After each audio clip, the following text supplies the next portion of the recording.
Samahan niyo po ako sa pagbasa po ng salita ng Panginoon sa Hebrews chapter 13, verse 6. Hebrews 13, verse 6. Kahit anong pong version, yung ating pong preferred, English, Tagalog, wala pong problema. Hebrews 13, verse 6, sabay-sabay po nating basahin in 1, 2, 3. So we can say with confidence, the Lord is my helper, so I will have no fear. What can mere people do to me? Ang Diyos po magpala sa pagbabasa ng kanyang buhay at banal na salita. Sige po, makakaupo na po tayo.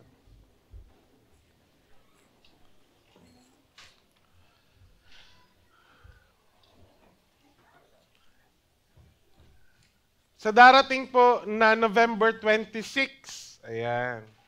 Pwede nyo po bang tignan yung katabi mo? Sa November 26, sige po sabihin sa November 26, ang ating anniversary.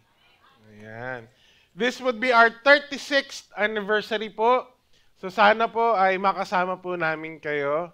Mag-invite po tayo ng mga kakilala po natin, mga mahal po natin sa buhay. So mga susunod po, we'll be launching the t-shirt din po kung gusto nyo po mag-avail para may memorabilia po tayo. Okay po ba? Ayan.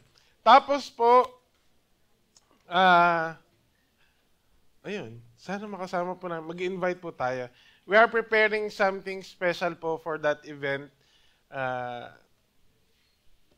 Ano po to? Celebration ng kabutihan ng Lord for the past years, di ba? Ilang dekada na po tayo at marami pa pong ginagawa ang Panginoon. Okay po ba? Ayan. Sige po.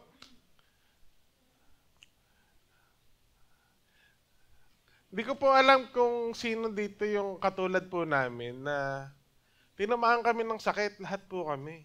Parang kami po sa worship team para sa anniversary, nag-break po kami muna ng rehearsal mamaya. So parang health break sa mga dami pong nagkakasakit sa amin eh. Marami po ba nagkasakit sa inyo? Lahat ba tinangkaso na? Pero alam nyo po, ang maganda lang, during these times of, uso yung sakit, we can claim that our God is our Jehovah Rapha. Tama po ba? Kaya po sa lahat po lahat po ng may sakit, hindi po namin kasama today, alam nyo po, God cannot be limited by distance nor time. Sa mga nasa online po, God can heal you right now. Okay po ba? So kung may kakilala po tayo, just text them, just say a simple prayer, God can heal them po. Ayan.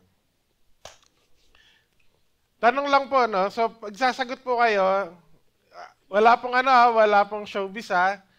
Sabihin niyo lang po, ako. Ayan. Kung kayo po yun, ako. Kung hindi, tahimik lang po. Okay po ba? Sino po sa inyo ang naniniwala makapangyarihan ng ating Diyos? Ayun, parang mahina. Sino po naniniwala makapangyarihan ng ating Diyos? Sino po naniniwala na walang imposible sa ating Panginoon? Ayan. Sino po nagsabing mahal siya ng Panginoon? Sino nag-aalala pag may problema? Alay, ba't ganon? Alam naman natin na makapangyarihan ng Diyos, napakabait ng Lord, napaka-generous, tas mahal tayo ng Panginoon. Eh, bakit pag nagkakaproblema tayo? Alay, nag-aalala pa rin.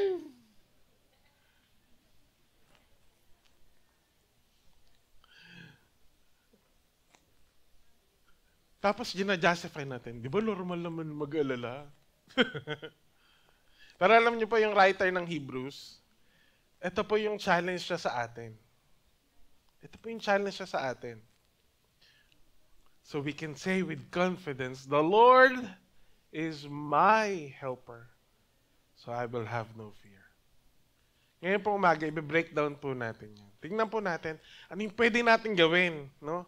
Alam naman natin yung facts, alam naman natin yung truth, pero bakit apektado pa rin tayo?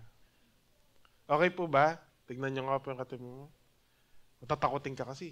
Matatakotin ka kasi. Ano po yung matone natin? Una po, yung confidence. Yung confidence natin. Pansin nyo po sa mga video, kasi yung malakas loob kumanta. Hindi po yung maganda boses eh. Ang malakas kumanta sa video ko yung may confidence. Tignan nyo nga po yung katabi nyo. Ganun ka ba? Bakit daw po sinabi ng writer na we can be confident of this? Bakit ang lakas ng loob niya? Di po ba? Sabi niya, we can say with confidence. Ano po ito? Yung declaration niya, hindi simple. Very bold, very powerful yung declaration. Sabi niya, the Lord is my helper. Di ba? Yun nga lang sabi mo, close kami ni President. Talaga ba? Ito, Panginoon. Diyos na lumalang ng langit at ng lupa. Tapos sasabihin niya, the Lord is my helper. Tapos ang encouragement niya, we can say. Hindi lang siya. Tayong lahat. Kaya natin sabihin ng may lakas ng loob, the Lord is our helper, my helper.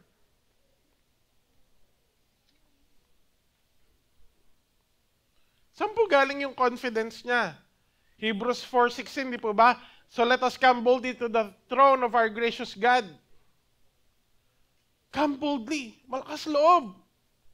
Pasok ka lang sa trono ng biyaya ng Panginoon. Bakit po?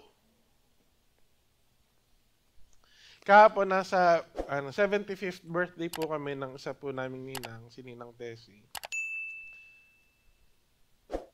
Although busog naman na po ako, promise po yan. Tapos biglang lumapit, nak, balik pa kayo dun sa buffet table. Alam niyo po kung gutom ako, babalik talaga ako eh. Kung gutom pa ako, kung 10 beats, balik ako eh. Bakit po? Malakas loob ko eh. Kasi yung may pahanda, di po ba? Yung may pahanda, sabi sa akin, balik daw ako. Kaya malakas loob ko. Ngayon po, bakit malakas ang loob ng writer ng Hebrews? Sasabihin niya, we can say boldly, come boldly to the throne of our gracious God. Bakit po? Kasi it is founded doon po sa verse 5. Babalikan natin yung verse 5 ng Hebrews 13. Ano po sabi doon? Keep your lives free from the love of money and be content with what you have. Tapos ito po, because God has said, kasi sabi ni Lord, never will I leave you. Never will I forsake you. Bakit po malakas ang loob ng writer ng Hebrews sabihin, we can say boldly, the Lord is my helper. Bakit? Kasi ang Diyos po mismo ang nagsabi na hindi tayo iwan, ni pababayaan man. Yung boldness po nung writer ng Hebrews was founded on the promise and the character of God Himself. Malakas ang loob niyang sabihin yun kasi bakit? Sabi ni Lord eh. Di po ba? Hindi malakas ang loob niya kasi pa-special siya, pa-VIP siya. Hindi. Lumakas lang ang loob niya kasi sinabi mismo ng Panginoon yun. At ang Panginoon po, hindi yung joke-joke nung sinabi po niya. Tignan niyo nga po ang katabi niyo. Sige po, tingnan niyo kasi pinangako yun ng Panginoon. Sa kabila naman po, sabi niya, hindi kanya iiwan. Sa kabila naman po, sabi niya, hindi kanya pababayaan. Pangako po ni Lord yun. Di po ba? Kaya malakas ang loob niya at ina-encourage siya din lahat, lakasan niyo loob niyo. Bakit? Diyos ang nangako eh. Lahat po yan founded in Psalm 118 and Psalm 23. Tignan niyo po yung Psalm 23 verse 4. Yea, though I walk through the valley of the shadow of death. Well, alam po natin to, di ba? Yea, though I walk through the valley of shadow of death, I will fear no evil. For you are with me, your rod, your staff, they comfort me. Tingnan niyo po ito, yung the valley of the shadow of death. Tingnan niyo po ito, sige. Next slide. Though I walk through the valley of the shadow of death. So, kaya po natin, kasi yan din po yung pinanggagalingan ng I will fear not, doon po sa Hebrews 13. Shadow of death. Ano po ba yan? Galing po yan sa salitang Salmavet. Ano po ibig sabihin niyan? Even the deep darkness that accompanies death. Diba? Parang, kala natin madilim na lambak lang. Hindi po. Ang ibig sabihin po talaga ni David, nung sinulat niya po yan, yung shadow of death, Salmavet, ito po yung karimlan, ito po yung dilim, ito po yung pagluluksa. Ito po yung depression, ito po yung anxiety, ito po yung mga pagdududa, ito po yung lahat ng sakit ng iniwan ng mahal sa buhay.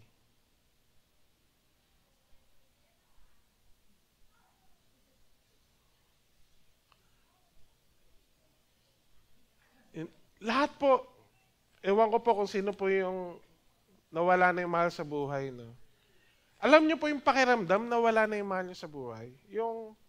Ang mabigat po doon yung pagkatapos ilibing, tapos pag uwi mo sa bahay, nga pala, wala na siya. Gets niyo po yun? Yung di ba, nga pala, wala na nga pala. Yung pagkagat na ganun. Yung journey na kailangan mo pa rin lumakad, even though I walk through the valley of the shadow of death. Yung sakit, yung pigati, yung depression, yung anxiety, yung doubt. Lord, ba't di mo pinagaling? Lahat yon. Sabi po ni David, it did not bother him. I will fear no evil. Bakit daw po? Kiyata imadi. For you are with me. Alam niyo po yung imadi? Sabi po dyan,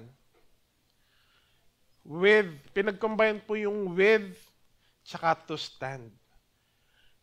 Ibig sabihin po nun, tumayo katabi ko. Kaya hindi ako nabagabag ng lungkot ng pagkamatay. Hindi ako nabagabag ng takot. Kasi yung Diyos kong mahal, yung pastol ko, nakatayo katabi ko.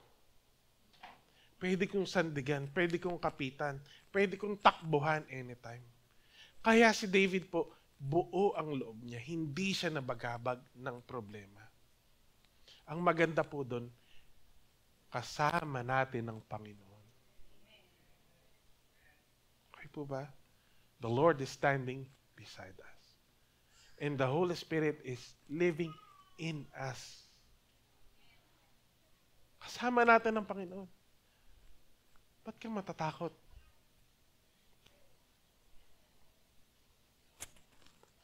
Pangako po ito ng Panginoon.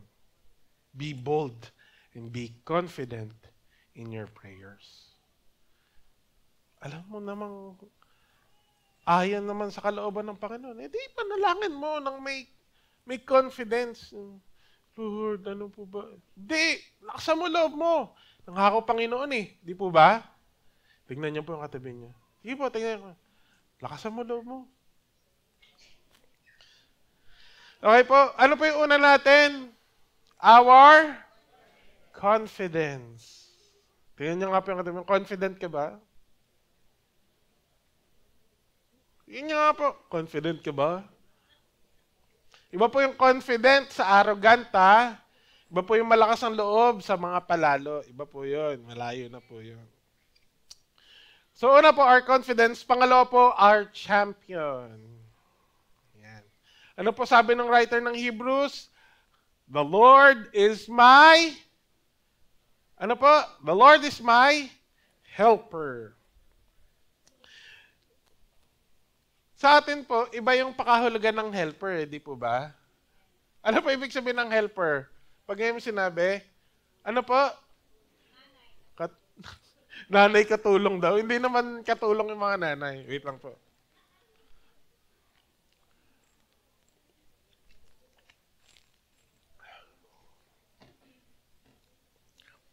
Ngayon po kasi sa atin, nagbago na yung ibig sabihin ng helper. No? Yung kasambahay na siya, yung houseboy, mga ganun. We see helpers as aides, yung mga PA natin. Tapos yung mga, mautosan mo ba pagka may papabili ka sa kanto? Di ba? Pero alam niyo po, the original writing of that verse, ang ginamit po ay boaitheo. Sabi niyo, boaitheo. Yan. Ano pa ibig sabihin yan? It was originally a military word. Sa militar po yan.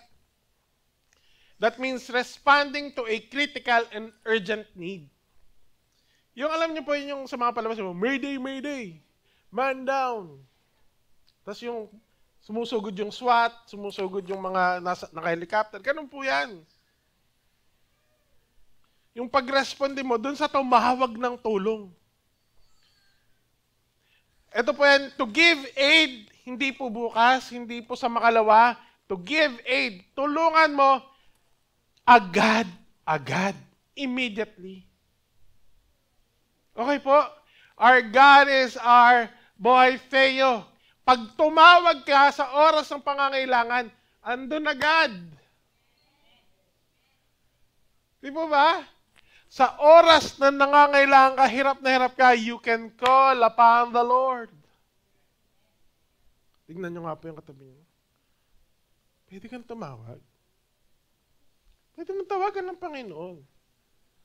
Pero kahit wala pong pangangailangan, dapat tumatawag tayo sa Panginoon. Okay po ba? Hindi po yan,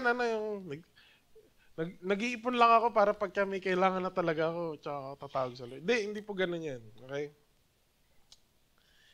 Ang champion po,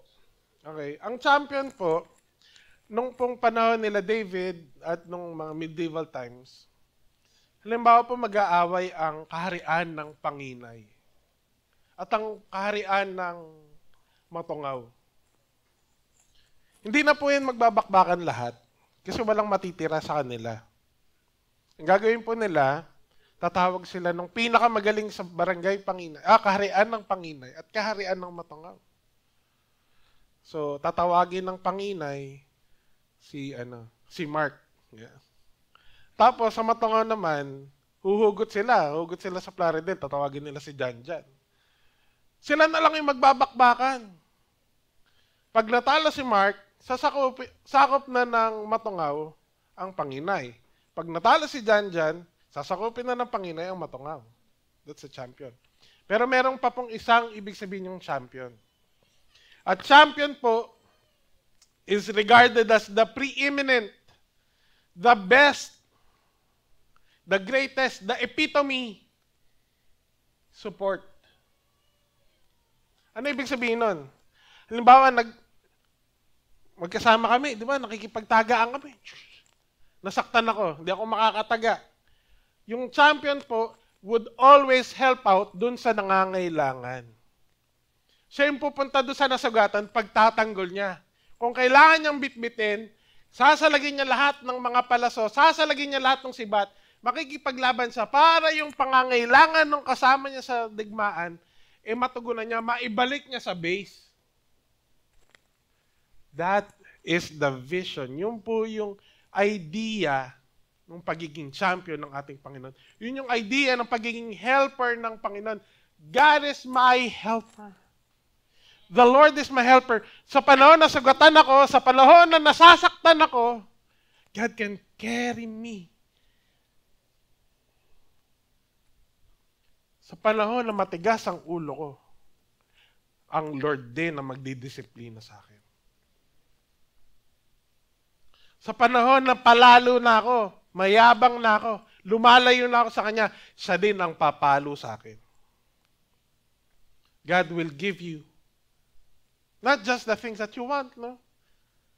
But God will definitely give what you need. Bakit? He's the preeminent support. Siya yung the best na support. Yung kailangan mo, tutuganan niya.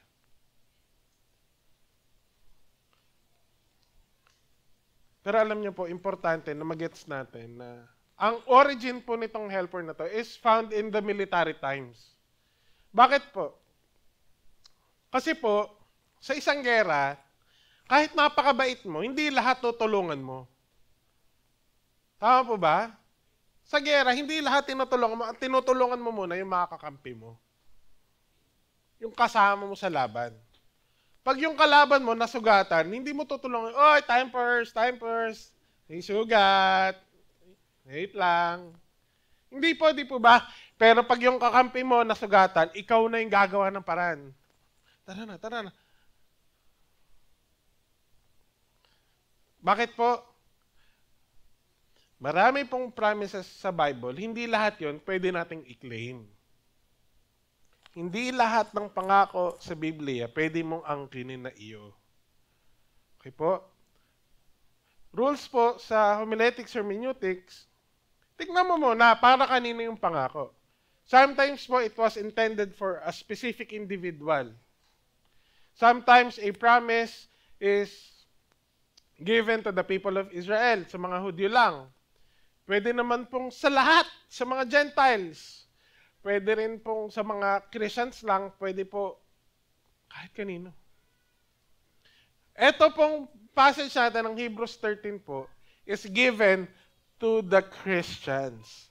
Sa mga kasama pong nakikipaglaban ng Panginoon. Sa mga taong kasama po sa ubasan ng Panginoon. Sa mga tao po, sa mga anak ng Diyos na lumalakad ayon sa kalooban ng Panginoon. Tingnan niyo nga po yung katabi niya. Pasok ka ba sa category? Yeah. Hindi naman po nagdadamot ang Panginoon, pero alam niyo po, God knows His priority. Ano po sabi ng Matthew sa atin, di po ba? Matthew 15. Jesus responded, ito po yung meron pong babae na nanghihingi ng tulong sa kanya, di po ba? Sabi niya, it isn't right to take food from the children and throw it to the dogs. Ang priority niya are not the outsiders.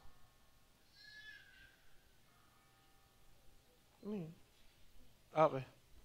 Ang priority niya, hindi yung mga outsiders. Ang priority niya, the children in his household. Ayan, parang nalungkot kayo. Hindi lahat pwedeng claim. Opo, ang priority ng Panginoon yung mga anak niya. Di po ba? Sino naman yon? Matthew 12:50. Di ba? Sabi niya, Jesus, andyan yung nanay mo, mga kapatid mo. Ano sabi ng Panginoon? For whoever does the will of my Father in heaven is my brother and sister and mother.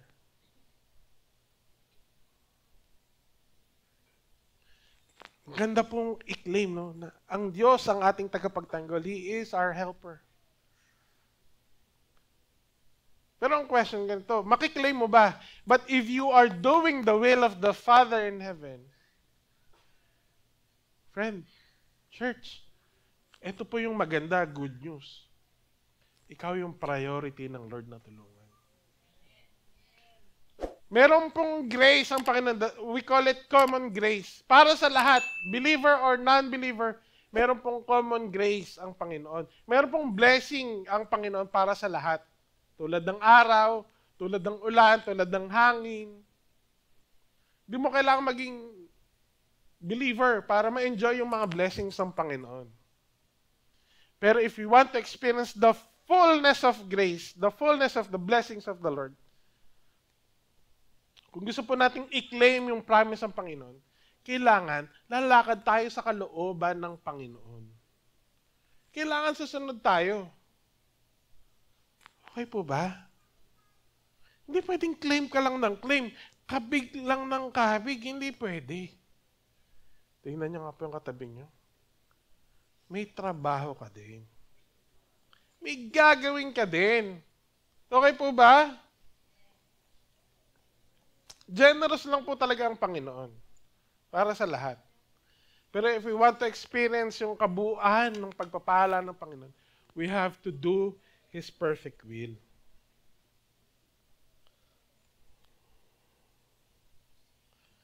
Alam niyo po, alam naman natin if we're walking in the truth, if we are walking in the will of the Lord, if we are, sarap po sa pakiramdam na alam mo, ikaw priority ng Panginoon. Hello po? Di po ba? Sa lahat po ng nanay dito, di po ba? Lahat po, alam ko po mga nanay natin mabait eh. Pero sinuunan nyo pong pakakainin? Yung mga anak nyo o yung mga hindi nyo kakilala? Yung mga mahal natin sa buhay muna. Di po ba? Tayo po, priority ng Panginoon. Tingnan nyo nga po yung katabi nyo. Priority ako ni God. Ay, may hindi confident. Confident po ba kayo priority ni God? Tingnan nyo nga po. Sige po, tingnan nyo. Priority ako ni God. Our confidence, pangalawa po, our champion. Pangatlo po, our conclusion. Hindi pa po conclusion ha. Hindi pa. Our conclusion po. Sabi kasi nung writer po, so I will have no fear. Kaya naman, therefore, hindi ako magkakaroon ng takot. So I will have no fear. Iba po yung ano? I will not be afraid anymore. Iba po yan. Ang sinabi niya, so I will have no fear. Hindi ako magkakatakot.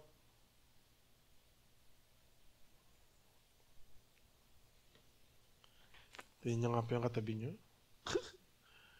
Sabi ng writer, hindi na siya magkakatakot. Magkaiba po yun, di po ba? Magkaiba yung, I will not fear anymore. I will not be afraid anymore. Iba din naman po yung, so I will have no fear.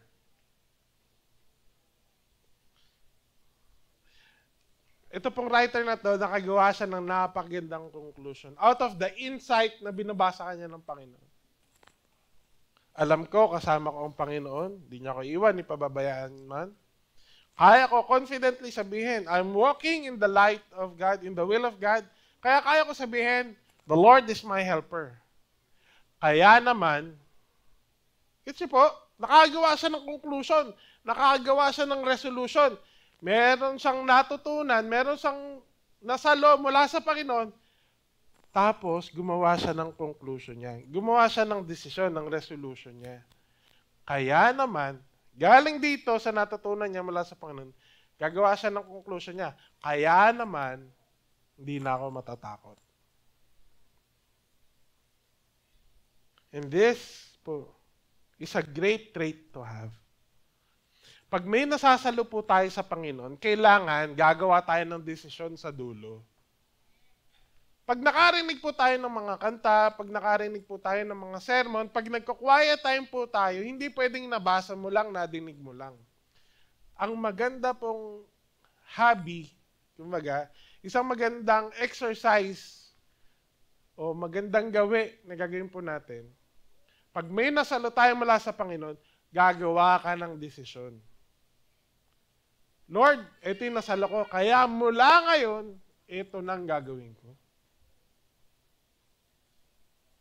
Mahirap po yung ang dami nating nasasalo dito, tapos wala lang. Di po ba? Minsan nanonood ka ng Netflix, parang, okay. Tapos na. Hindi naman nagbago buhay mo. Na-entertain ka lang, tapos okay na. Pero po pag sa kaharian ng Panginoon, pag may narinig tayong maganda, pag may nasalo po tayo ng insight mula sa Panginoon, kailangan magdedesisyon ka ano na yung gagawin mo pagkatapos.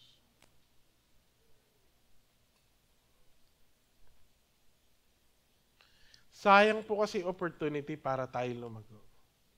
Pagkahayaan lang natin na papasok dito, lalabas dito, wala. Sayang ang chance po nating lumago. Pero kung sasaluhin talaga natin, if we will take it all in, tapos magdedesisyon ka, mula ngayon, hinto na ako. Mula ngayon, magsisimula na ako. Simula ngayon, ganito na gagawin ko. Simula ngayon, hindi ko na gagawin to. Doon po papasok yung tunay na paglago.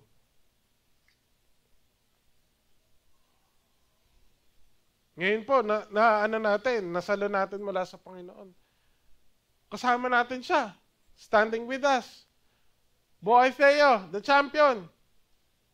Ano po yung gagawin nating conclusion? Nung 2 Sundays ago, hindi po kami naka-attend ng on-site na church. Dahil po naka-confine po si Seo because of pneumonia. Wednesday po, parehas ng masama yung pakiramdam namin ng bata.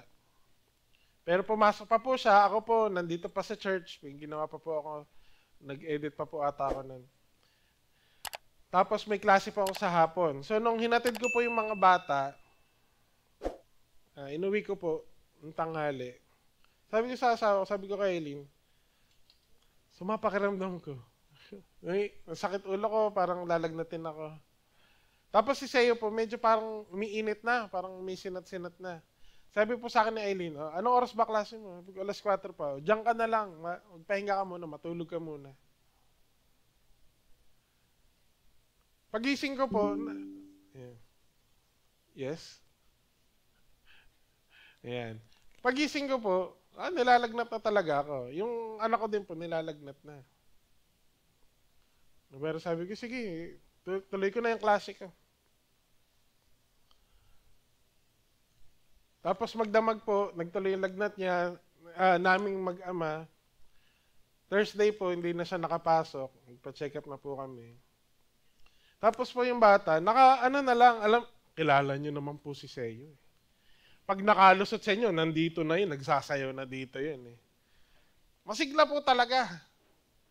Pag tinamaan ka ng takbo nun, nako, labas lahat ng hangin mo sa katawan. Pero po nung Webes po, nakaganto na lang siya. Tapos ayaw po dumede, ayaw po niyang kumain. Alam niyo po, yung sobrang hilig niya sa bread pan, isang upuan, mahina ang 5. Kayang-kaya niya 5, 7. Record niya 10 eh. Alay, ayaw pong kumain. Ayaw po. Ayaw dumede. Yung Dutch meal po, gusto niya yun. Ayaw. Walang gana, tapos nakaganon lang. So, nakaka-worry na po. Sabi mo na, Eileen, Daddy, natatakot na ako. Sabi ko sa kanya, sige, sabihin mo, pagtapos ka ng matakot, ha. Tapos ako naman, di tayo pwedeng sabihin na takot, eh. So, nagpa-x-ray na po kami, blood work. Nung hapon po, lumitaw, yun nga, meron pong pneumonia. So, hindi po kami pwede sa mga ward, dahil alam nyo nga po yung condition, yung autism ni Seo. Kailangan niya ng talagang tutok na attention. So, napunta po kami sa isang private hospital. Ayun.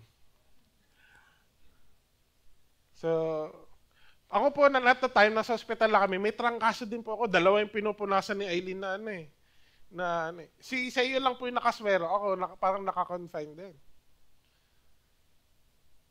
Pero alam niyo po ba, nung nandun po ako, God reminded me of a quiet time I had weeks ago. Alam niyo, piniremind sa akin ng Panginoon, yung isang quiet time ko. Sa Romans 8, di po ba?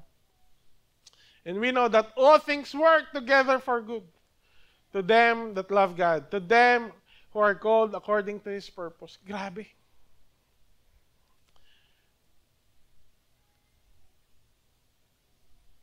Bakit po siya naging special?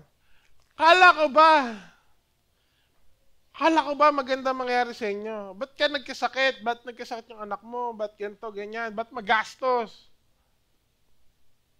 Alam niyo po yung pangako ng Panginoon. Ito po yung na-receive ko during my quiet time.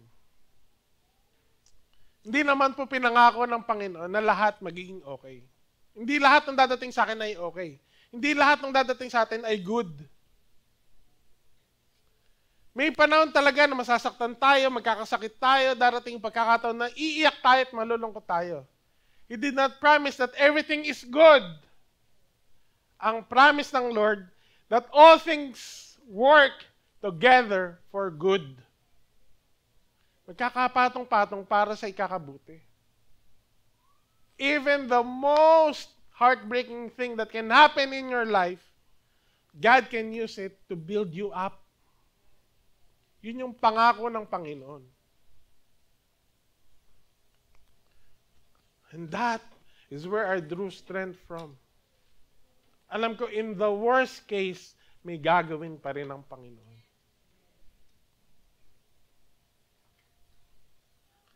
Ngayon po, now that you have read, now that we have studied, now that we heard from the Lord, ikaw, ano po yung conclusion mo? To finish this po, Mac,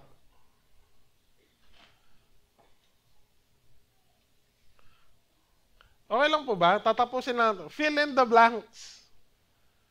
Ikaw at ang Panginoon lang. Finish this statement. Lord, the Lord is my helper, so I will.